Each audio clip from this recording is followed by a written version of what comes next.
A Rádio USP apresenta Programa Universidade 93,7. Bom dia, ouvintes. Começa agora mais um programa Rádio Universitária Debate. Eu sou o José Paulo Mendes. Eu sou o Diogo Magri. Bom dia, ouvintes. Nessa edição, trataremos de um assunto que sempre desperta polêmica. É verdade. Hoje entraremos no delicado assunto das privatizações em São Paulo, especificamente o estádio Paulo Machado de Carvalho. O seu, o meu e o nosso Pacaembu. Grande Pacaembu. Todas as torcidas do trio de ferro paulistano têm muita história com o estádio da Praça Charles Miller, né, Zé? Mas nos últimos tempos, quem mais tem jogado por lá é o Santos, tá certo? É isso mesmo, Diogo. Inclusive, foi num desses jogos do Santos que ocorreu um apagão que recolocou o debate quanto à concessão do estádio, pautada pelo ex-prefeito da cidade, o João Dória Júnior. Agora é ex-prefeito, né? Mas verdade seja dita, Zé, o tema levanta muita discussão e é justamente por isso o assunto do nosso debate de hoje. E para nos ajudar com a conversa, trouxemos duas autoridades no assunto. Temos aqui conosco o jornalista Breiler Pires, formado pela Universidade Federal de Minas Gerais, que é editor de esportes do El País e comentarista nas redes ESPN. Bom dia, Breiler. Tudo bem? Bom dia, é um prazer participar. Também contamos com a presença de Ubiratã Leal, jornalista esportivo formado pela PUC daqui de São Paulo, que escreve para o site trivela.com e também é dos canais ESPN. Bom dia, Ubiratã, tudo bom? Bom dia, pessoal. Bom dia aos ouvintes e obrigado pelo convite. Para entender um pouco melhor do que se passa no estádio do Pacaembu, a gente vai começar ouvindo uma reportagem que explica um pouco da situação atual do estádio e quem assina é ele, Gabriel de Campos. Às vésperas de completar 78 anos desde sua fundação, o estádio do Pacaembu, situado no bairro que leva o mesmo nome, se vê mais uma vez diante de uma nova concessão para o setor privado. Se o lema imortalizado na voz de Edson Sorriso prega o estádio para todos na cidade, a nova licitação pretende entregá-lo a um consórcio pelos próximos 35 anos. Mas a empresa vencedora deverá seguir uma série de exigências feitas pela prefeitura. Todas elas explicitadas no edital aberto na internet, a prefeitura entende ser urgente a iniciativa privada tomar conta do complexo do Pacaembu, que vai desde o estádio até o clube, o Museu Nacional do Futebol e a famosa Praça Charles Miller. A pouca atividade recente no espaço, principalmente com a falta de jogos de futebol e as estruturas ultrapassadas da edificação, são outros argumentos da prefeitura em favor da concessão. Para a jornalista Marília Ruiz, comentarista do canal Band Esportes e colunista da Folha de São Paulo, o processo de privatização é sim necessário, mas deve ser feito com muito cuidado. Tem vários exemplos no mundo de estádios construídos históricos tombados que foram capazes de se reinventar, se modernizar, mantendo fachada, mantendo o padrão e agradando aos seus vizinhos. Eu espero que este estádio vá para as mãos da iniciativa privada que possa cuidar e transformar esse estádio num estádio que seja rentável, mas que mantenha as suas configurações. Marília Ruiz ainda reforça a importância do Pacaembu para além do bairro em que está situado, um patrimônio histórico e cultural da cidade de São Paulo. Estádio construído para a Copa de 50, cuja arquitetura já foi tombada pelo patrimônio, é um símbolo do paulistano. Eu só lamento que depois de várias tentativas e de muitos interessados, hoje talvez a gente tenha apenas um, que seria o Santos, que ainda não tem seu estádio na capital. O edital da prefeitura, que fica aberto até o dia 24 deste mês para sugestões, prevê que o consórcio vencedor deverá investir em até 10 anos 200 milhões de reais no complexo. Caberia a esta empresa também reformas estruturais como a construção de uma cobertura na arquibancada e a troca de toda a rede elétrica, que virou motivo de preocupação a João Dória devido às repetidas quedas de energia, uma delas, inclusive, durante o jogo entre Santos e Corinthians, válido pelo Campeonato Paulista de Futebol. Dória fez questão de reforçar, em meio a todo este processo, que o Pacaembu continuará tendo como principal propósito o mesmo que sempre teve: receber partidas de futebol. Mas agora o desafio para a prefeitura é achar um consórcio disposto a acatar todas as premissas feitas no edital, além de conciliar os interesses da Associação de Moradores do bairro do Pacaembu. Segundo também o jornalista Mário Mendes, conciliar este jogo de interesse entre as partes é o principal desafio da empresa que conseguir a concessão. É necessário uma equação para atrair futuros investidores, uma vez que a Associação dos Moradores da região do Pacaembu conseguiu uma liminar impedindo a realização de shows a partir das 10 horas da noite. Portanto, o futuro investidor teria apenas como moeda de troca as partidas de torneios nacionais ou internacionais. É muito pouco. É necessário que a Prefeitura, a Associação dos Moradores da região do Pacaembu e o Ministério Público encontrem uma solução, uma vez que, a longo prazo, o Pacaembu pode se tornar obsoleto. Vale lembrar que ainda não há uma data limite para o fim da licitação, mas de acordo com o planejamento da Secretaria de Desestatização e Parcerias e da Secretaria de Esporte e Lazer, a intenção é ter o nome da empresa responsável pela concessão até a última semana de junho.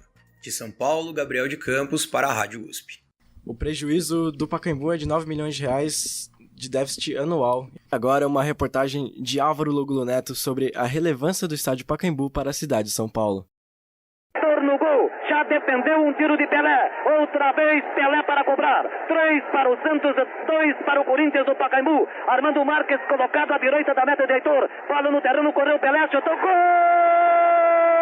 O estádio municipal Paulo Machado de Carvalho é certamente o mais tradicional da cidade de São Paulo. Frequentado por torcedores de todas as grandes equipes da capital, o estádio já foi palco de jogos históricos, grandes clássicos e decisões de campeonatos. Inaugurado em 27 de abril de 1940, o tradicional Pacaembu atualmente tem capacidade para 40 mil torcedores. O que pouca gente sabe é que existe um complexo esportivo junto ao estádio que abrange muito mais do que apenas o futebol. A estrutura do complexo do Pacaembu conta com uma piscina olímpica, um ginásio poliesportivo coberto, ginásio de saibro para tênis, além de quadras externas, 3 pistas de Cooper, 2 salas de ginástica e um posto médico. Tudo isso é oferecido ao cidadão paulistano de forma gratuita. São mais de 15 atividades promovidas no complexo que precisam de inscrição prévia. Também é possível utilizar a pista de corrida e a piscina sem estar inscrito em nenhuma aula. O Pacaembu vem recebendo cada vez menos jogos das grandes equipes paulistas. Sendo assim, acompanhar seu time de coração no estádio se torna cada vez mais raro e especial. O Pacaembu é um estádio um pouco diferenciado dos estádios aqui da cidade de São Paulo. Eu tenho muitas memórias de jogos do São Paulo no estádio. Assistir jogo do Palmeiras no Pacaembu era sempre muito legal, né? O bairro, assim, é um bairro tradicional da cidade de São Paulo. Sede de muitos eventos ao longo de sua história, entre eles os Jogos Pan-Americanos de 1963, a Missa do Papa Bento XVI em 2007 e dezenas de shows musicais, o Pacaembu é patrimônio histórico da cidade de São Paulo desde 1994. Um símbolo de resistência em meio a uma metrópole caótica, aconchegante, alegre e acolhedor. Esse é o Pacaembu, meu, seu e de todos os paulistanos. Bom, antes de abrir para o debate propriamente dito a respeito da concessão, eu queria um pouco de depoimentos pessoais de vocês. Breler, você é de Minas Gerais, mas já mora aqui em São Paulo há alguns anos. Há 8 anos. 8 anos. Queria que você comentasse, do seu ponto de vista, qual a relevância desse estádio para a cidade e também um pouco da sua relação particular com lá, tanto como frequentador quanto como jornalista esportivo.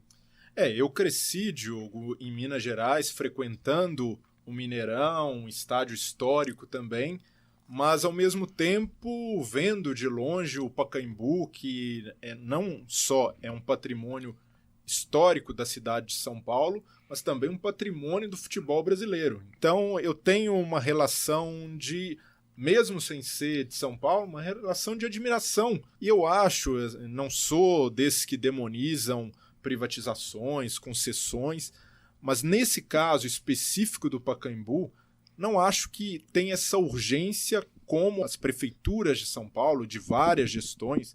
É bom ressaltar que desde o Celso Pitta, no fim dos anos 90, as administrações tentam empurrar essa conta do Pacaembu para a iniciativa privada. Mas eu acho que é uma precipitação e também uma falta de noção do que significa o Pacaembu, não só para a comunidade do futebol, mas também para a comunidade esportiva. O Pacaembu engloba um complexo esportivo que é pouco divulgado, é pouco explorado, e eu discordo que o Pacaembu dê prejuízo. Eu prefiro falar em custo. Recentemente, a prefeitura disse que em 2016 ela arrecadou 2 milhões e teve gastos de 8 milhões. Então, o custo seria de 6 milhões.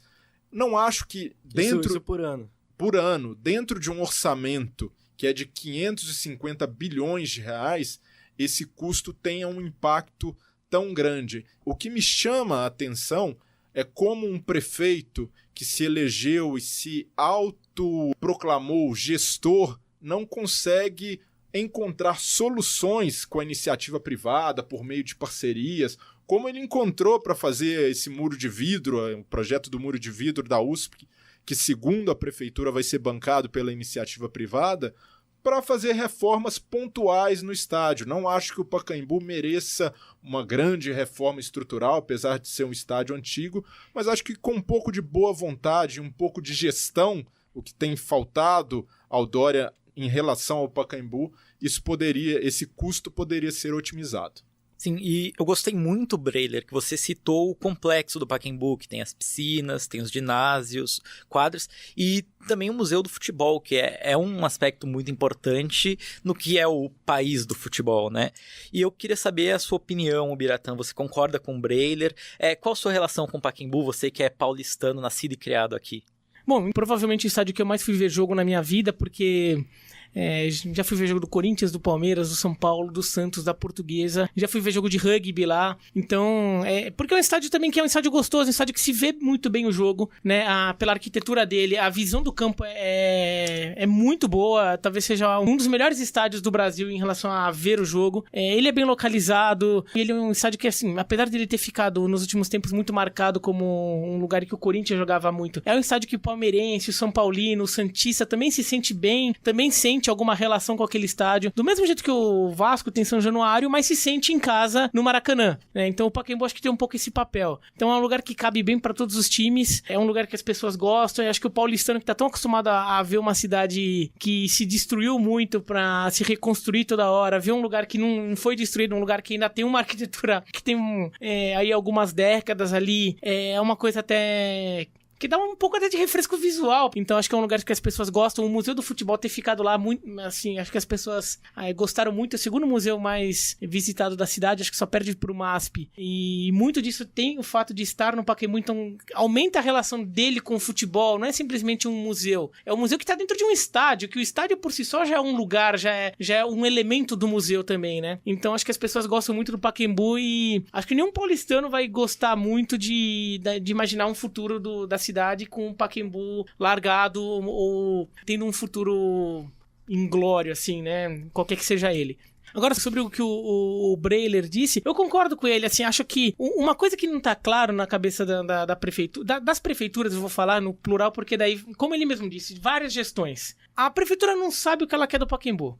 Aliás, as prefeituras. Você quer o Pacaembu pela importância social que ele tem? Então vamos trabalhar em cima de um Pacaembu com seu uso social. Claro, tem um espaço para receber jogos de equipes profissionais, mas você também tem um clube que você pode servir para a comunidade, tem um espaço que você pode usar para modalidades que às vezes precisam de uma arena bem localizada para ganharem destaque. E você quer promover o esporte pela importância social que o esporte tem, e muitas vezes você pode ter no Pacaembu esse lugar. Já teve jogo de futebol feminino no Pacaembu que lotou. Por quê? Porque no Pacaembu você consegue, de repente, cobrar um ingresso mais barato, porque você não tem um dono do estádio que precisa ter um retorno X de investimento, então você tem que cobrar o ingresso caro. A prefeitura não tem que ter lucro com o estádio. Então, o uso social dele. O uso social tudo bem, você vai cobrar um aluguel se o Corinthians for jogar lá, se o Santos for jogar lá, se o Palmeiras for jogar lá. Ótimo. Claro, se tiver um jogo de futebol feminino, que tenha uma promoção, que tenha cobrança de ingresso, tudo bem, você estabelece um aluguel ali, alguma forma de retorno. Claro, não precisa ser necessariamente de graça. Mas não precisa ser necessariamente pelo lucro. Pode ser pela importância social de promover o futebol feminino, de promover o rugby, de promover o futebol amador. Ou então se fala, não, o meu negócio aqui no Pacaembu é fazer com que o Pacaembu dê lucro, sei lá o quê. Então pensa nisso, mas faz direito também,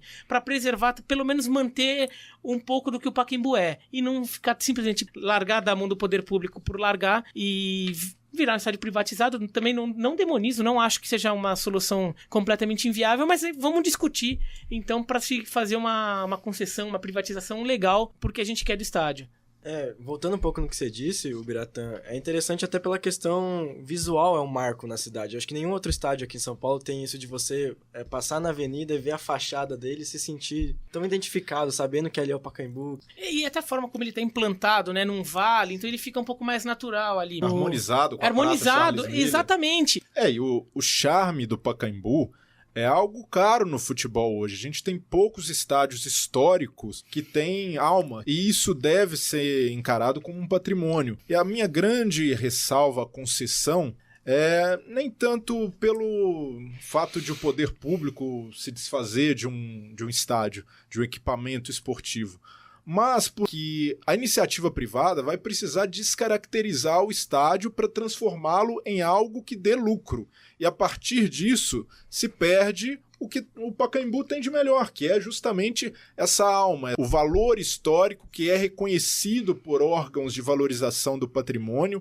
Esses órgãos, de acordo com o edital, precisam dar aval para as reformas, mas o edital já reconhece que o tobogã pode ser demolido. E a partir disso, quando foi feito o tombamento, o tobogã já estava lá, e o tobogã também é um patrimônio do futebol brasileiro. É o ingresso mais barato também que se vende, né? É o mais acessível. Outro ponto. E é um ingresso que não é de organizada. Então ele é o setor mais barato, mas que fica o torcedor desorganizado em geral. Sim. Né? E esse é um outro ponto muito interessante, porque hoje no futebol brasileiro a gente tem debatido muito a elitização. Os torcedores mais pobres estão sendo excluídos do espetáculo, e com o Pacaembu nas mãos de uma empresa, a tendência é que essa elitização chegue ao Pacaembu, que hoje, mesmo com o estádio alugado, tem um preço ainda acessível em muitos setores. Então, eu acho que a possível concessão do Pacaembu pode agravar esse problema da elitização, da exclusão de pessoas que têm pouquíssimas opções de lazer e espaços esportivos. Uma coisa que a prefeitura poderia fazer para compensar essa concessão é uma contrapartida que a Sâmia Bonfim, vereadora do PSOL, sugeriu. Porque a prefeitura não faz essa empresa que venha receber a concessão se comprometer em construir centros esportivos na periferia? Seria uma forma de uma compensação social. E, por enquanto, o edital e o projeto da prefeitura não prevê essa contrapartida. Então, agora a gente vai ouvir a voz de alguém cuja vida gira literalmente em torno do estádio. O nosso repórter Nelson Niero Neto ouviu o Rodrigo Mauro, que é o presidente da Associação Viva Pacaembu, que é a associação dos moradores do bairro, e ele fala um pouco sobre a situação atual e o futuro do estádio. Nós não somos contrários à concessão, desde que se tenha regras. Primeiro, as regras do tombamento. Segunda regra, existe uma sentença judicial transitada em julgado, e essa sentença ela estabelece os parâmetros de comodidade no bairro dos eventos, tanto desportivos quanto não desportivos, no estádio do Pacaembu. E essa sentença ela diz que esses eventos eles não podem gerar transtorno à saúde, sossego e segurança dos moradores do entorno. Além disso, muito se fala do tobogã, que o tobogã é feio, que ninguém gosta, enfim, é uma análise subjetiva.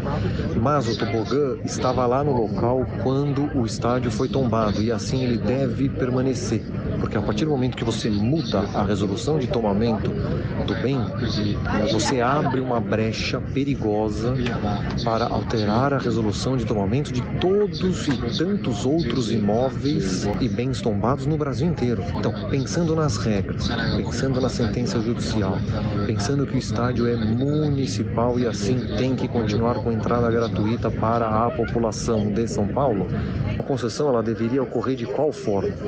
Que mantesse o local desportivo aberto à população da cidade de São Paulo e que respeitasse os tombamentos, que acabasse de uma vez por todas com flanelinha, os veículos estacionados em locais proibidos, os ambulantes. Resumidamente é isso, é fazer uma concessão com regras, sem enfraquecer as instituições de tombamento e tendo uma fiscalização forte. O bairro do Pacaembu é estritamente residencial, com ruas estreitas que não comportam grandes eventos desportivos para milhares de pessoas. Bom, esse foi o Rodrigo Mauro, presidente da Viva Pacaembu. Eu vou ler só uma aspas que ele mandou pra gente, que eu acho importante, por se tratar também de um assunto destacável em toda essa questão. Aspas pro Rodrigo Mauro. Achamos que está errado a Praça Charles Miller estar fora da concessão. Isso é um erro grosseiro, muito ruim, porque a praça é por onde ocorre o escoamento dos torcedores e dos frequentadores do complexo desportivo do Pacaembu. É o local de entrada e saída dessas pessoas, então ela deveria estar incluída na concessão. Vocês concordam que é um erro do edital? E tem muita coisa ainda nebulosa no edital. A gente ainda não sabe os termos dessa concessão, então o meu temor é que aconteça, por exemplo, o que aconteceu com o Maracanã. Lá também havia o tombamento da marquise, que não foi respeitado, a marquise foi completamente destruída no processo de privatização e reforma do Maracanã. Então, o meu receio é que se faça com o Pacaembu no modelo de concessão o que está se fazendo na prévia. Já há um modelo acelerado e que falta reflexão e esclarecimento de muitos termos que precisam ser muito rígidos para que não aconteça o que aconteceu com o Maracanã. Eu acho que isso entra um pouco no que o Biratã estava falando, porque parece que a prefeitura não sabe o que ela quer. Eu até acho que na gestão Haddad, que houve um chamamento público para o Pacaembu que ninguém respondeu, no final das contas ninguém apresentou um projeto, houve o pedido da prefeitura, eu achei exagerado. Agora, eu tenho um medo de estar no contrário, de não estarem exigindo nada, meio que paga aí, depois vai fazendo, que daí também descaracteriza, a gente acaba indo pro outro lado. Pode se transformar até numa aberração urbanística o Pacaembu. Imagina, no lugar do tobogã, 2 torres imobiliárias. Hoje eu não vejo o Pacaembu como mantendo-se todas as características, respeitando liminares, como algo viável para a iniciativa privada, tanto é que há anos se arrasta a tentativa da administração pública de passá-lo para a iniciativa privada. Então eu sou muito cético em relação a isso e temo que o Pacaembu deixe de ser um patrimônio histórico do futebol brasileiro, da cidade de São Paulo, para se transformar em um meio termo entre estádio e investimento privado. Vou aproveitar esse gancho seu, Breno, para fazer um pequeno retrospecto aqui. Foi feita agora no último mês de março uma análise de viabilidade da concessão, para ver se seria possível fazer nos moldes da prefeitura.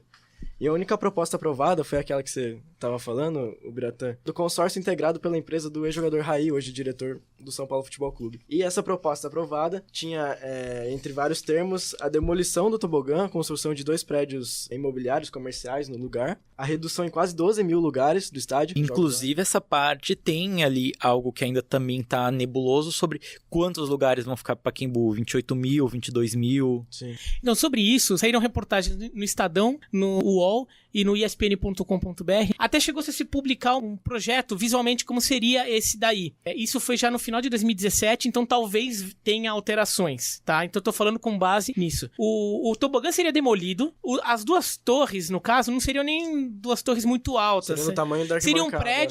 Seriam prédios que ficariam na altura do vale e para baixo, né? Ficaria um paredão atrás do gol. E as 2 arquibancadas, a que faz a ferradura, né? Talvez também fossem desmontados. Com isso, a capacidade poderia diminuir até para 22 mil pessoas. Aí você fica pensando, quem é que vai jogar lá? Se ninguém achar que vale a pena jogar lá, porque não cabe gente, o único jeito desse investidor ter o retorno, ele teria retorno por outros meios. Show não vai poder. Então vai ter que ser no hotel. E daí ele vai no hotel e no centro de convenções e nos escritórios que ele monta lá. Ou seja, é capaz de virar um hotel que tem um belo campo aí para os seus hóspedes. E até acho que é uma localização em que um hotel talvez tivesse muita demanda, né? E um lugar para realização de eventos corporativos, ou sei lá o quê. Acho que eles conseguiriam ganhar um bom dinheiro. Só que não é isso que acho que a gente quer do Pacaembu. Acho que assim, um paulistano quer do Pacaembu que vire um belo centro de convenções. Né, que seja um estádio que valorize o que ele é. Que seja um estádio popular, né? Exatamente. Aberto à população. Porque assim, o estádio com 22 mil, ele poderia receber futebol feminino, podia receber o futebol de várzea, podia receber um rugby, mas por esse investidor que vai estar gastando tanto dinheiro assim, não vai valer a pena para ele receber esses eventos. Ou seja, a gente perderia o Pacaembu como um estádio.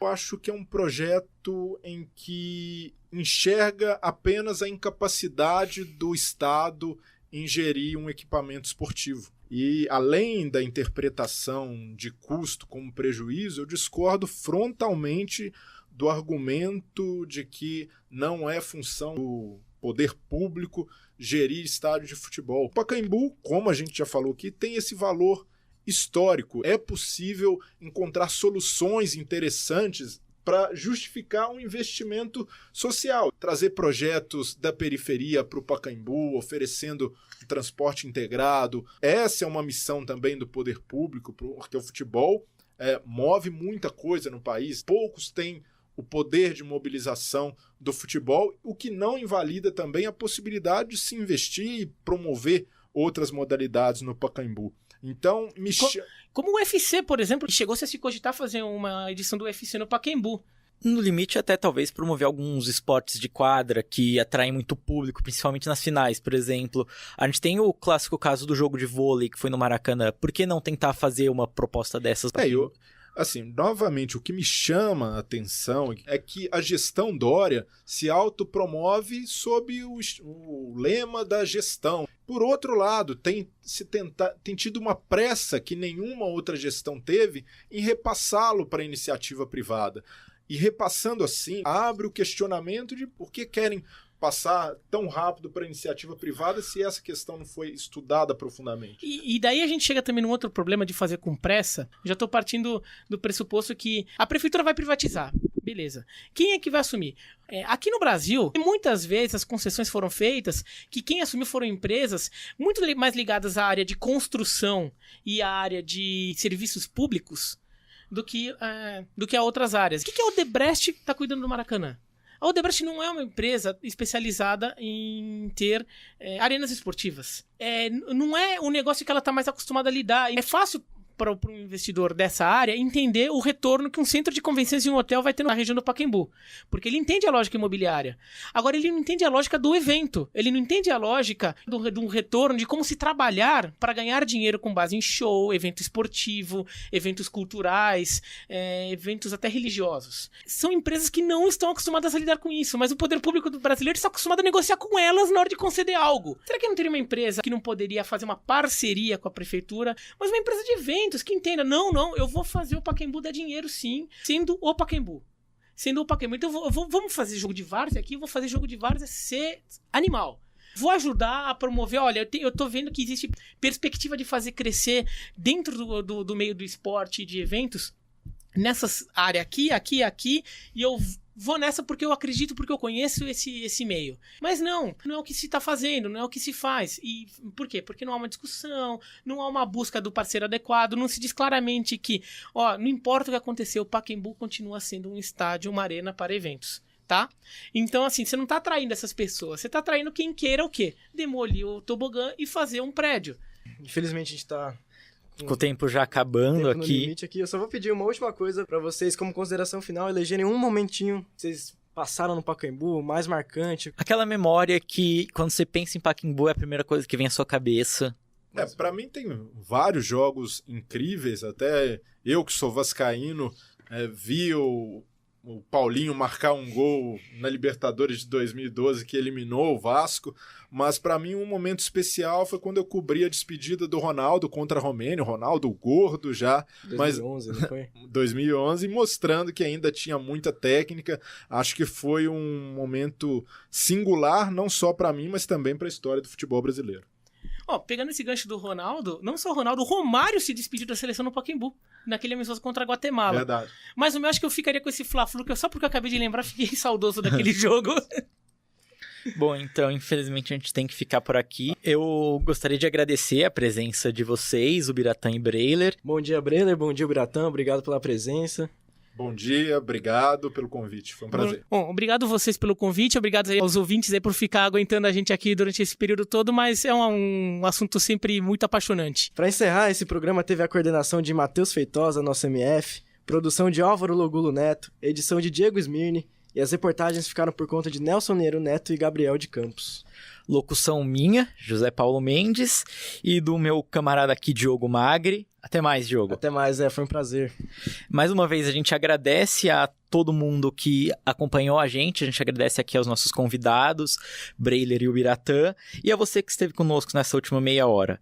Siga com a programação da Rádio USP, a sua 93,7. Um bom dia a todos.